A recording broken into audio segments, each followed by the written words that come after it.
Hello, hello. I can see that I'm live. That's amazing. Cannot see much more.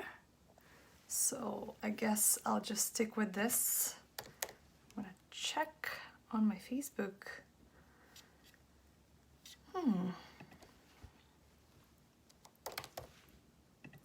So if somebody's online now, you can just wave so I know you're on this. That'll be good to know. Okay, so I think it's good.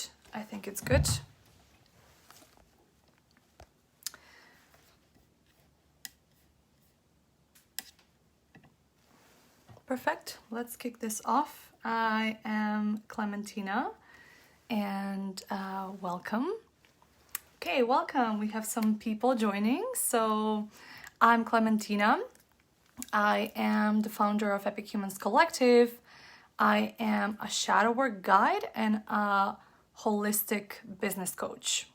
And so the topic I want to talk to you today about is activate your inner greatness. And I'll tell you why. Why is this really important? Especially this is really important for people who want to create in our society consciously in a way that it also is organic and connected to our inner truth, to what's the most true for ourselves. So I want to just start off because we don't have so much time, but we have like about a half an hour, let's say. I want to start off with my own story. And I'm not going to go into the details, just a really short part. So 3 years ago, I had a pivotal moment in my life, which completely surprised me. And I was in a shadow work session with a mentor of mine. And so shadow work is basically when somebody is like guiding you through an inquiry process to understand where you're at. Actually, are your fears and beliefs that you have about yourself really true? Because we all have some beliefs about ourselves that you think, oh my God, am I like this? I fear that I'm like this or that, and I don't really trust myself. So bottom line, what came out of that session completely surprised me, because trust is one of my biggest values. And I realized I didn't trust myself.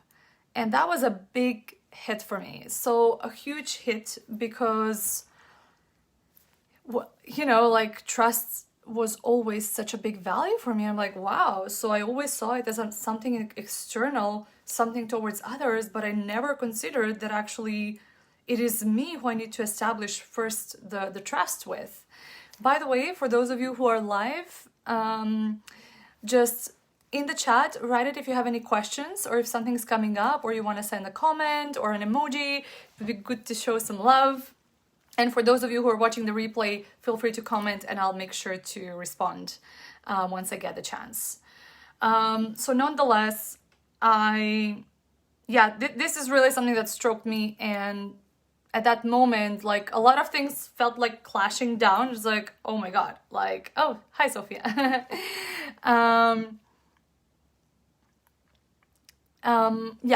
So,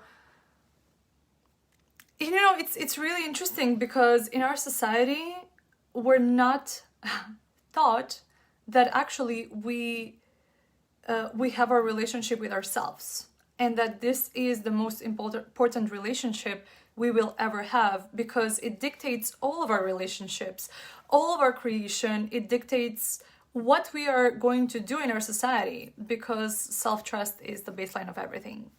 So with that, I'm going to now continue to the topic because it's a brief time, but I'll try to really help you as much as I can to get some really valuable outputs out of this kind of like a small short talk workshop. So activating your inner greatness. And the first element here is really self-trust. But what activating your inner greatness means, essentially, it's evolving out of destructive patterns and moving into divine patterns as your self-awareness and self-realization grows. And this is something that we are actually able to do, and we can be the creator. We can activate our innate greatness because each of us has it. Each of us has a unique aspect of creation, and this is why we're here. So whether you believe it or not, it's also fine, even if you don't believe it, but consider it as a model of reality. Maybe it is healthy, And so how can we actually evolve out of destructive patterns and move into divine patterns? So the first step towards self-realization is trust in self. Without this level of self-trust, we cannot get to self-realization. So what I'm going to guide you through is a bit of reflection, which we're going to do it a bit briefly here, so you can just like reflect on it, while you're in this live. But what you can do is like come back to this live and workshop it afterwards yourself as well. Or for those who are watching the replay, it's going to be really easy because you can just click pause and workshop it. What's important for I trust myself, or like tapping into that self-trust, is really to know where we are in the process.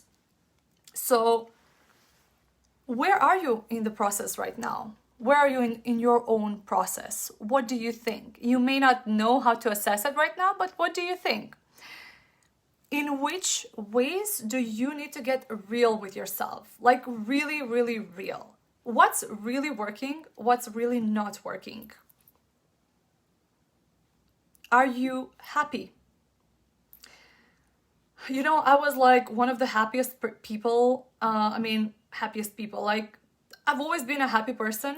But I realized at some point it was also related to that it's good to be happy. So I better be happy because everybody else is going to feel better around me if I'm happy. And this was really destructive to me because I couldn't recognize in the moments when I wasn't happy.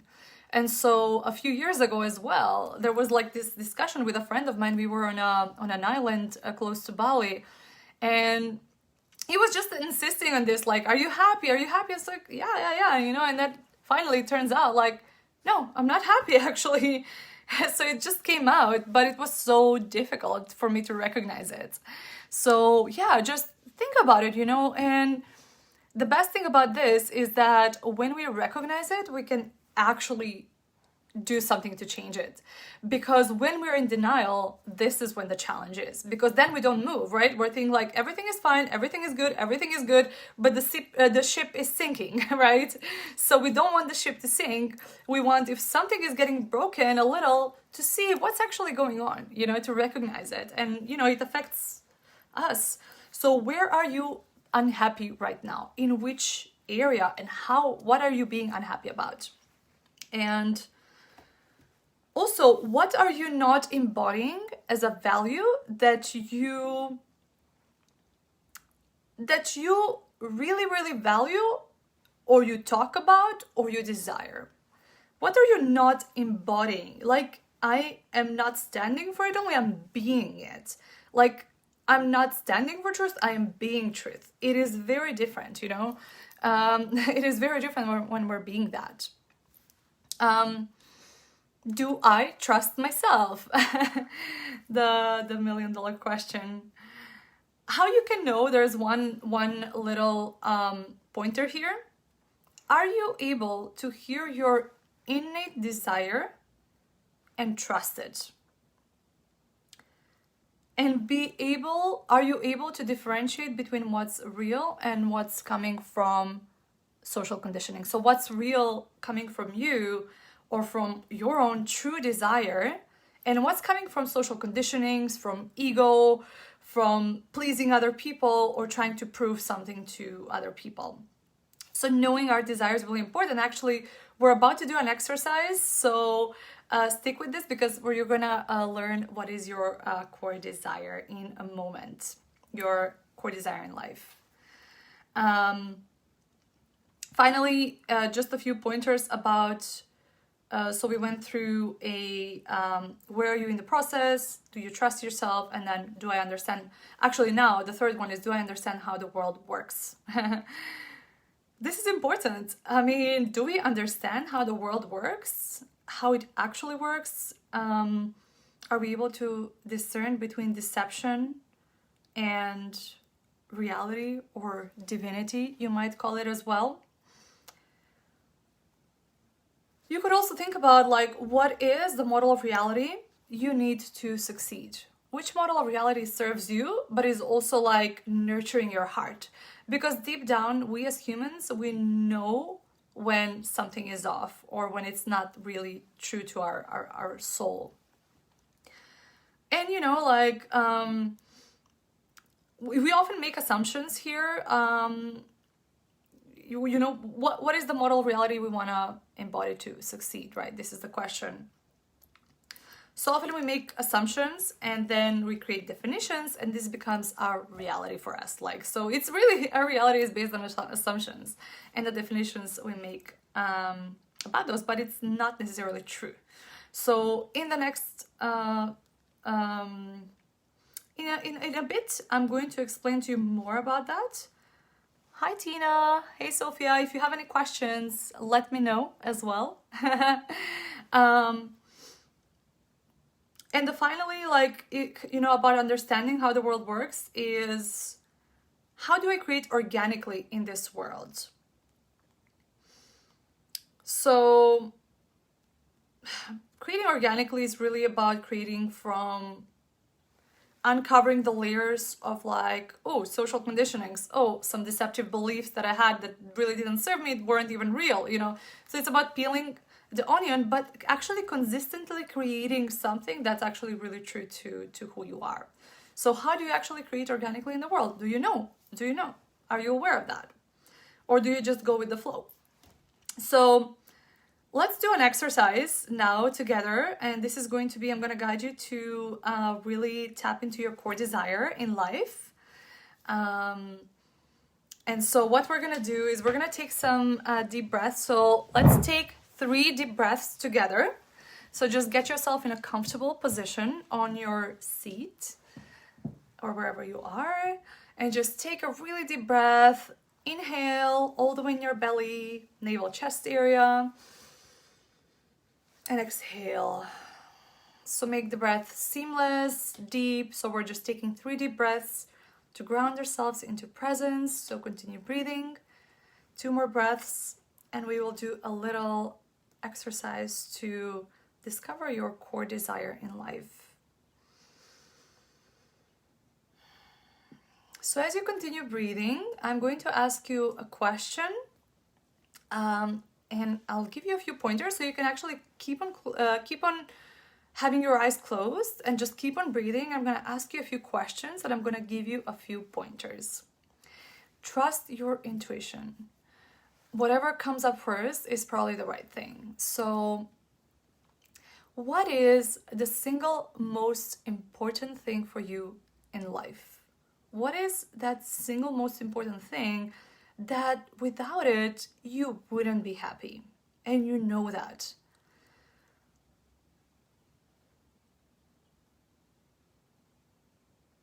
Did something pop up?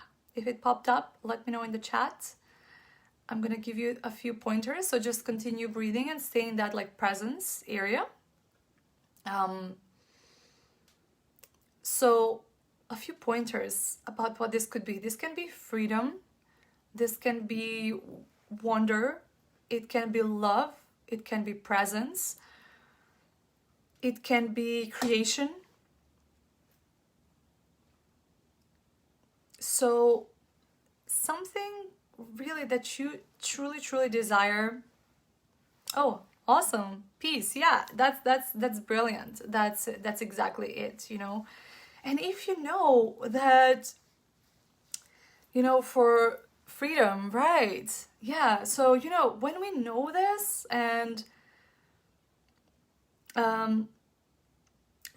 what we can do is we know that we're moving towards that. Zen, amazing, yeah. And so what you can do next is you can, like, after this live, you can define it in more details as to what it means for you.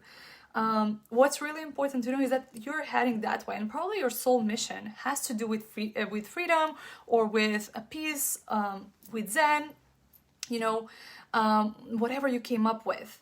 So as you're moving, you can just make sure that you embodying it as much as possible. Every single day, you do 1% difference in getting more peace, you know, or being more peace, radiating more peace, acting in situations in a way that it will bring more peace, you know, by still being your integrity is really key. So yeah, I mean, just to wrap up on this first, I trust myself element or of the activate your inner greatness is really like willingness, and the ability to be real with yourself is everything here.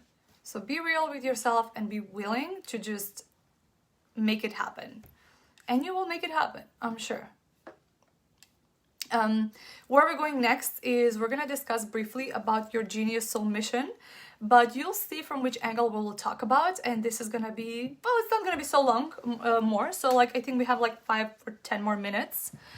You know, when we say, and we just touched upon the soul mission a little bit and this like core desire in life, such as like peace, freedom, etc. And, you know, we can define it in a bit more details, our soul mission, what are we trying to create? And even if that's not exactly what we're meant to be doing, at least we're somewhere. So this is really good if you know what you're creating, but being open to evolve in the future. But even knowing what we want to create does not mean that we will succeed, because believing we are worthy of it is a totally different thing.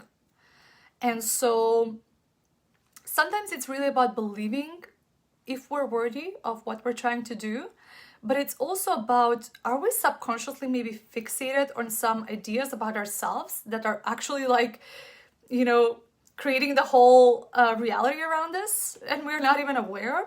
So I'll tell you a few examples here. The first one is really simple, and I'll tell you why I'm bringing it up. So what color is the sky? If somebody wants to answer here as well, that would be good. What color is the sky? Anybody? So maybe people are writing.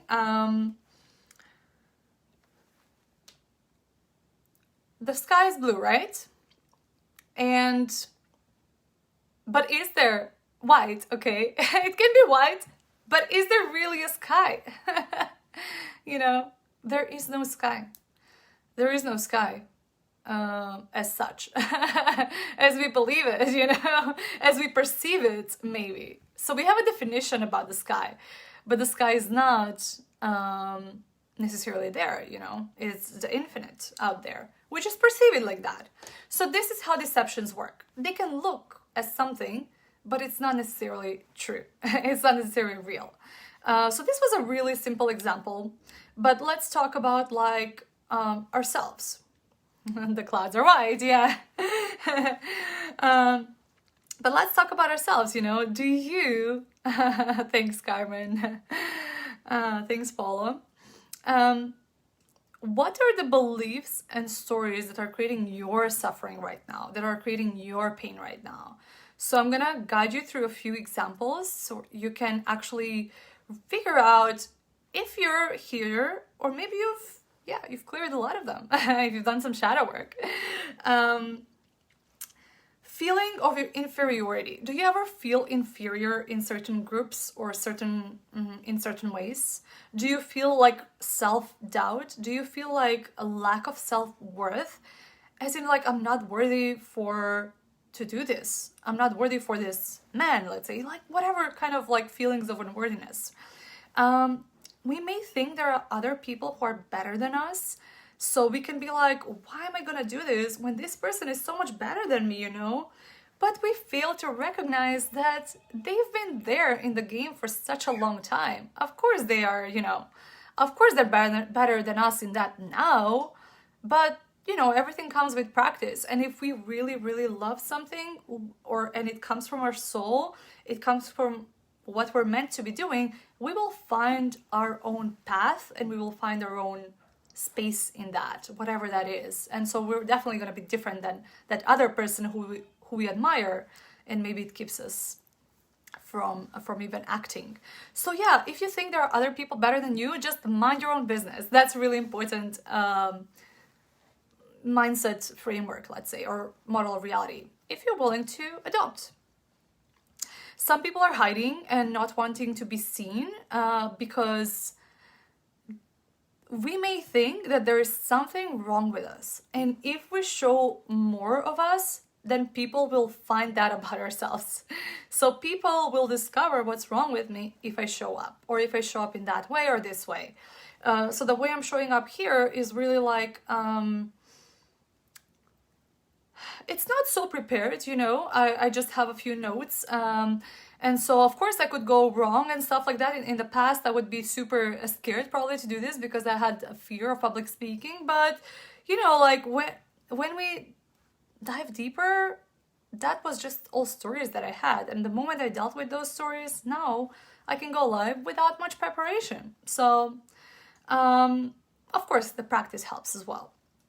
So yeah, some people are hiding, not wanting to be seen because they think that people will discover what's wrong with them. And this plays out in business, in relationships, in anything. A lot of us, and this is very common in the world, and I used to think that about myself, and maybe until some level it's still there, we need to sacrifice ourselves, either for others or for the world. Like, I used to think that I have to sacrifice myself for global sustainability. And this was big, actually. Only recently I have been able to deal with this more powerfully, because I found a source which brought to light more of the truth, let's say, or more of the reality. I fight my fears every day of failing. Yes. And you know what? We all have the fear of failing, some of us more than others. Thank you, Paula. Many of us have the fear of failing, but it's really about understanding what's real actually. Is this fear real or is it imaginary? Because when we are in a fear state, we are also less likely to show up, less likely to really be powerful, and less likely to be in a frequency where we will attract the things, the experiences, or the soul clients we want to attract.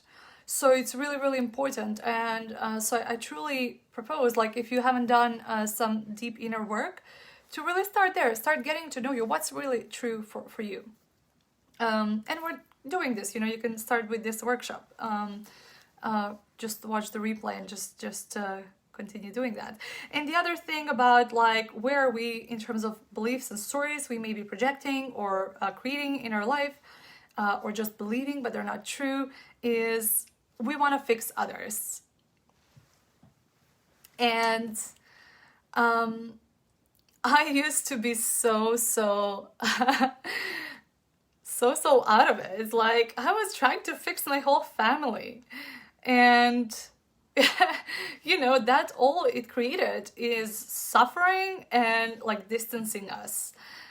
Until the moment I realized, actually, you know, all of these things I desire for them, I actually desire for me. So why don't I make myself the best version I can be, so I can be a role model and not nag them and, you know, tell them that they can do this or that.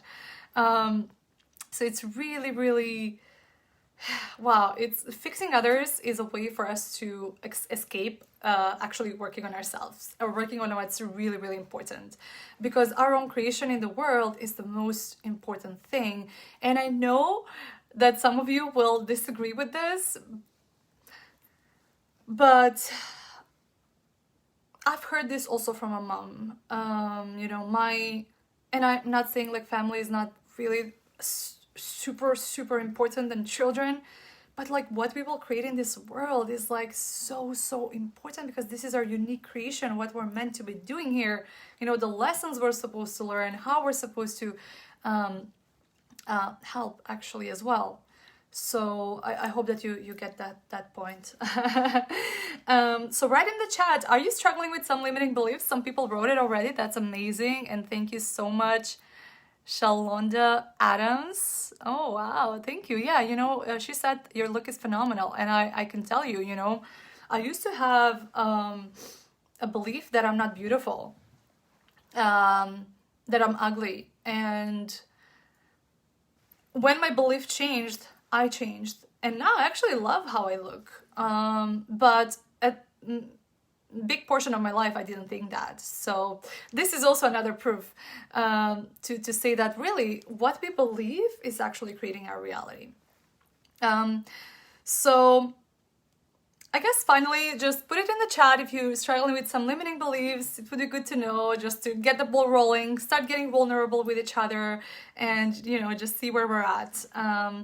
The moment you open up with other people is also really, really beautiful. Finally, I want to finish with this. So we're not our thoughts and feelings. This is really important. And really, we need to truly discover who we are. If we're not that, who are we actually? And we're not our beliefs, so who are we? So this is really important. And never forget that the purpose of our mind is protection. So we cannot create what we want to create just with our mind. We have to go beyond the mind. So the mind will always try to protect us.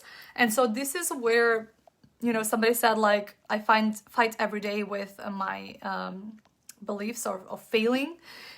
This is why, because it comes from the mind, and the mind is not supposed to be a creator. The mind is the one who protects us. So in order for you to become a creator, you have to actually move beyond the mind and recognize when is the mind, when is actually your true self, desiring something or thinking about something. And also, as I said, our thoughts are not us. So for that reason, it's important to know ourselves and differentiate between mind and actually organic creation.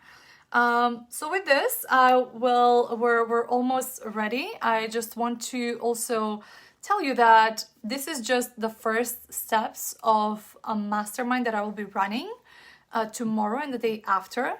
So this mastermind is called Become a Conscious Creator and Monetize Your Soul Mission in 3 pillars. So I'm going to share 3 pillars. So we just went through the first pillar and not in details. And there are 2 other pillars. So these are the 9 steps that I took to really tap into who I truly am, or to get on that journey to become an organic creator. And I actually monetized my new business and had a launch of $10,000 US, just in a matter of days.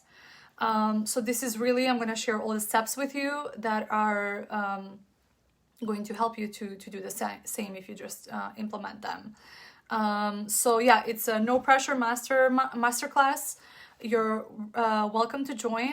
There are a few slots available for tomorrow and the day after. So there are 3 time slots, and I'm going to drop a link below this live and also in the group. So if you want to join, I'd be stoked to connect with you, and you can also invite some of your friends.